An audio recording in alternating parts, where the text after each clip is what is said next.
محمد رسول اللہ صلی اللہ علیہ وسلم نے وضو فرمایا اور ان کی آنکھ کھل گئی۔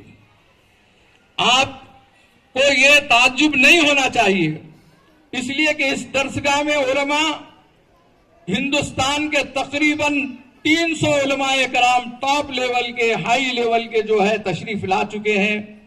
ہم پہلے جلسے کیا کرتے تھے شروعات میں تو گرینڈ کارنر کے اوپر اور عمریہ ہوٹل کے سامنے قادر آباد میں مسلسل ہمارے سالانہ جلسے ہوا کرتے تھے، تو اس میں بڑی بڑی شخصیتیں ندوہ، دیوبند، سہارنپور اور ملک کی مختلف ریاستوں سے، بہار وغیرہ سے تشریف لاتے تھے۔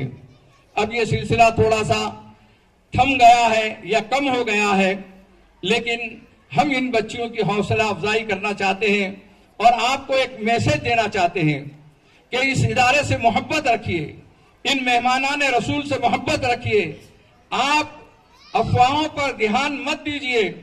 آپ لوگوں کی مخالفتوں اور اعتراض کا صرف ایک جواب دے سکتے ہیں کہ کیا آپ نے کبھی اس بات کی تحقیق کی ہے؟ کیا آپ جو مدرسے کے سلسلے میں بدنامی کا جملہ بول رہے ہیں، ایک بات کا ثبوت دے سکتے ہیں؟ میں یہ سمجھتا ہوں کہ شاید کسی کے پاس کوئی ثبوت اور دلیل نہیں ہے۔ ہر زمانے کے اندر خیر کے ساتھ شر رہا ہے۔ ہمارے حوصلے پست نہیں ہوتے ہیں بلکہ بلند ہوتے ہیں۔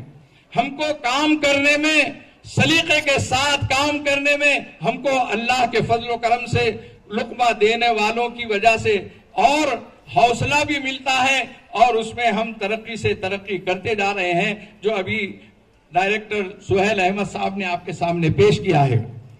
اور ایک بات میں یہ عرض کرتے چلوں کہ ابھی ہمارے ادارے کے لیے ہم نے گزشتہ سال سے رمضان سے یہ طے کیا ہے کہ ہمارا مدرسے کا کوئی سفیر نہیں ہوگا۔ ہم نے یہ طے کیا ہے کہ ماہانہ جو وصولی ہوا کر سکتی تھی یا روزمرہ جو وصولی ہوا کرتی تھی، وہ چلر ان غریبوں سے جو ہم کو رقم ملا کرتی تھی، ہم ان کو زحمت نہیں دے رہے ہیں، اس کو بھی ہم نے ختم کر دیا ہے۔ حتیٰ کہ اس ادارے نے یہ فیصلہ کیا کہ گھروں گھر جا کر پہلے مٹھی مٹھی آٹا لے کر ان بچوں کی غذا بناتے تھے، ہم نے اس اصولی کو بھی ختم کر دیا۔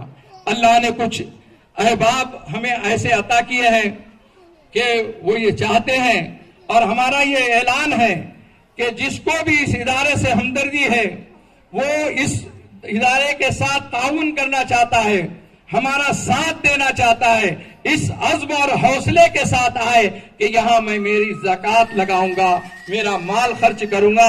الحمدللہ 2-4 احباب میں خاص طور پر میں ابھی اس وقت نام لوں گا کہ ہمارے تحسین احمد خان صاحب، فوزیہ میڈم کے جو شوہر ہیں، یہاں آج ہم ان کی خدمت میں بھی ایک اعزاز دے رہے ہیں، ایوارڈ دے رہے ہیں۔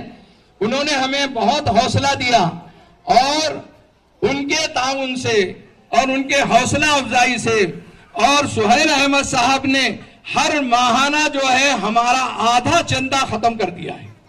اللہ کے فضل و کرم سے وہ یہاں پر دنیاوی تعلیم کے ذریعے سے اپنا جیب بھرنا نہیں چاہتے، بلکہ وہ یہاں سے جو نفع ملتا ہے اس نفع کو مدرسے کے چندے میں، مدرسے کے تعاون میں وہ شامل کر دیتے ہیں۔ ہمارا آدھا بوجھ انہوں نے ہلکا کر دیا ہے۔ اس لیے معزز علماء کرام اور میری ماں اور بہنوں، مجھے بہت زیادہ بات نہیں کرنا ہے۔ پھر میں معذرت چاہتا ہوں کہ جو تھوڑی سی تاخیر ہوئی ہے وہ معصوم بچیوں کی وجہ سے ہوئی ہے۔ اب ہم انشاءاللہ ایک ایوارڈ کی 10 یا 15 منٹ کی 10 منٹ کی جو ہے تقریب ہے، اس کے بعد درس بخاری میں شامل ہوں گے، اس لیے کہ آقا مدینہ سرکار دو عالم محمد رسول اللہ صلی اللہ علیہ وسلم نے فرمایا کہ بخاری کے ختم پر دعائیں قبول ہوتی ہیں۔ اس جذبے کے ساتھ آپ بیٹھے ہیں، اور انشاءاللہ درس بخاری ختم ہو کر دعا ہوگی، اذان ہوگی، اور اذان کے بعد تمام کے لیے جو ہے طعام کا نظم کیا گیا ہے۔ آپ یہاں سے کھانا کھا کر جائیں، اس ادارے کو محبت بھری نگاہوں سے دیکھیں، اور ہمارے اور ان حوصلہ افزائی